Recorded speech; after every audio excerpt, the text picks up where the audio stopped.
26 Juli 2023 itu saya dan teman-teman kami berlima dilantik di Jakarta, dan pada tanggal 27 Juli 2023 kami telah melakukan pleno, di mana agenda pleno itu adalah pemilihan ketua, pemilihan koordif dan wakordif.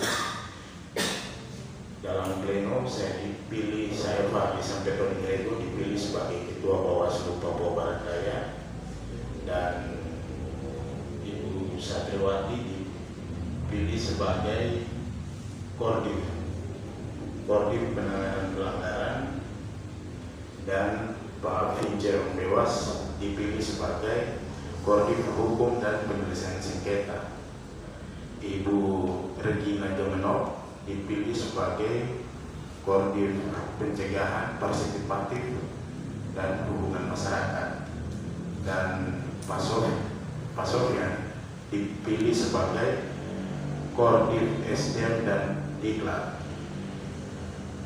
Teman-teman, hari ini kami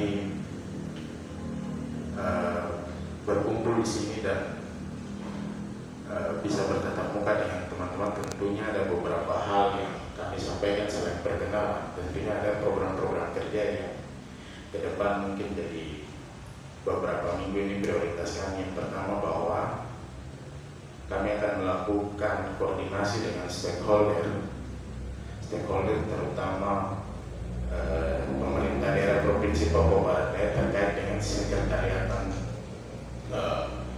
Bawaslu Provinsi. Bisa saat ini memang kami berlima ini masih ada di dalam satu ruangan, dan secara representatif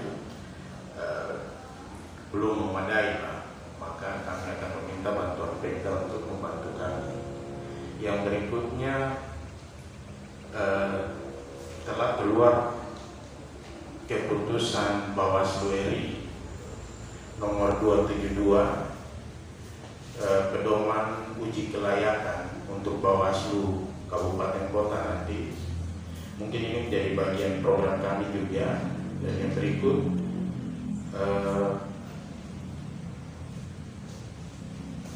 di teman-teman kami di bawah, seperti di Sorong Selatan, Bawaslu Sorong Selatan itu ada pemalangan kantor Bawaslu. Ini juga nanti menjadi bagian kami. Tetapi untuk kami sampaikan kepada masyarakat Papua Barat Daya bahwa di dalam pemilu ada aturan main di dalam pemilu. Jadi kami berharap bahwa informasi-informasi ini bisa dikelola, dan kami tidak melarang untuk teman-teman ikut berpartisipasi atau memberikan saran, pendapat, dan sebagainya. Tetapi bagian-bagian itu juga dibatasi oleh aturan-aturan, baik aturan pemilu dan sebagainya. Masalah yang terjadi di Sorong Selatan ini kan sudah ada klarifikasi dari KPU RI bahwa calon yang di-PO-kan itu terlibat dalam partai politik, dan bagian-bagian ini dipahami bahwa dalam ketentuan Undang-Undang 7 itu penyelenggara tidak boleh terafiliasi dalam partai politik, dihitung selama 5 tahun. Nanti ini juga kami koordinasikan pada Bapak Kapolda untuk bagaimana bisa bantu membackup pengamanan teman-teman kami di bawah, supaya kantor Bawaslu ini bisa aktif kembali, di mana untuk melayani masyarakat dalam hal menerima laporan dalam tahapan pemilu. Mungkin itu beberapa. Ini nanti kan kami dari setiap koordif ini mungkin nanti ada konsolidasi internal rapat dan perencanaan program. Tentunya yang paling utama itu bahwa mengajak partisipasi masyarakat, bagaimana untuk ikut bersama-sama dalam hal mengawasi pemilu dan ikut melaporkan tentang pelanggaran pemilu. Tetapi ini kan ada masing-masing koordif yang mempunyai tugas tersendiri, dan ini nanti ada inovasi rancangan yang kami bawa dalam rapat pleno. Tentunya kami akan Kalau itu baik, dan itu tentunya akan jadi program kami untuk lebih dekat kepada masyarakat, bahwa Bawaslu lebih dekat kepada masyarakat. Mungkin dari koordinator pelanggaran, Bu, bisa ditambahkan terkait dengan jika terjadi hal-hal yang berkaitan dengan pelanggaran pemilu, antisipasi apa yang akan dilakukan oleh pihak Bawaslu sendiri? Ya, baik, terima kasih teman-teman media. Jadi sebenarnya yang akan kami lakukan dalam waktu ke depannya, pertama itu tentunya terkait dengan pengawasan data pemilih perbaikan, itu akan terus kita pantau. Yang kedua, tahapan pencalonan yang saat ini juga sedang dilakukan oleh KPU. Lalu ke depan itu setelah peserta pemilu ditetapkan akan ada masa kampanye. Nah, ini yang coba akan kami desain seperti apa pola pengawasannya guna mencegah terjadinya pelanggaran oleh teman-teman peserta pemilu. Mungkin dari aspek karena ini ada upaya dalam rangka pencegahan ke depan juga, karena kan Gakumdu di sini sudah ada, kami baru akan melakukan konsolidasi pasca kami terpilih. Yang pasti tahapan di depan mata yang tadi itu DPT terkait pencalonan dan juga persiapan kampanye. Ya, mungkin akan ditambahkan oleh teman-temannya. Teman-teman saya dan teman-teman mau bekerja, tetapi ini kita lihat apakah dia memenuhi unsur dari, mungkin ada nomor urut, terus visi misi, dia harus memenuhi unsur itu semua. Kalau hanya dia memperkenalkan diri sebagaimana dalam PKPU itu, berarti itu tidak dinilai sebagai bukan pelanggaran. Jadi nanti kita lihat kalau memang dia memenuhi unsur, ada misalnya macam dalam baliho itu ada nomor, ada orang, ada visi misi, ada ajakan untuk memilih dan seterusnya, itu baru dia mungkin seperti itu. Kalau seandainya nomor partai dan ini itu mungkin hanya dia memperkenalkan diri, bukan mungkin, tapi dia hanya memperkenalkan partai ke masyarakat. Nah, jadi itu dia tidak masuk dalam unsur kampanye. Panggal foto dan ini itu tidak di ini. Misalnya ucap. Itu nanti teman-teman bisa baca di situ ya, apa-apa yang diperbolehkan dan tidak dalam PKPU itu.